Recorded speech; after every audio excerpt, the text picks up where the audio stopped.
11 দলীয় ঐক্য জোটের কেন্দ্রীয় নেতৃবৃন্দ, মহানগরীর নেতৃবৃন্দ, সাংবাদিক বন্ধুগণ, প্রিয় ঢাকাবাসী, আসসালামু আলাইকুম ওয়া রাহমাতুল্লাহি ওয়া বারাকাতুহু। সংগ্রামী ভাই এবং বন্ধুগণ, আমরা অবিলম্বে আমাদের প্রিয় ভাই শহীদ রেজাউল করিমের খুনিদের আমরা গ্রেফতার দাবি করছি।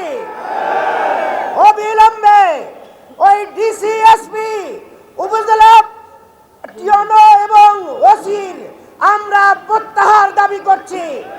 সংগ্রামী ভাইরা, একটি দলের প্রধান বাংলাদেশে আগমনের পর থেকে আমরা দেখেছি 25শে ডিসেম্বর ছিল, কোনো সভা সমাবেশ করার মতো ছিল না।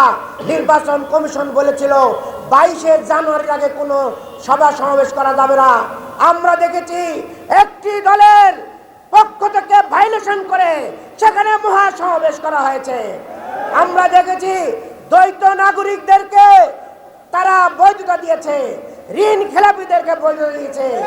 এইভাবে একের পর এক যদি এই নির্বাচন কমিশন একটা দলের প্রতি আনুগত্য প্রকাশ করে, তাহলে এই দেশের মানুষ নির্বাচন কমিশনকে ঘেরাও করতে বাধ্য হবে।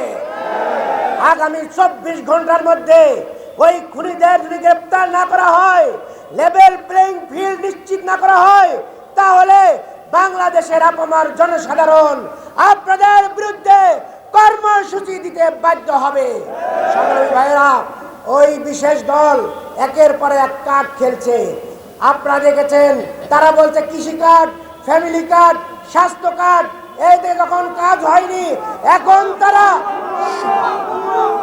সর্বশেষ তারা হত্যা এবং খুনের কার্ড বেছে নিয়েছে। আমরা বলবো, এই খুনের কার্ড শেখ হাসিনাও নিয়েছিল। আমরা এক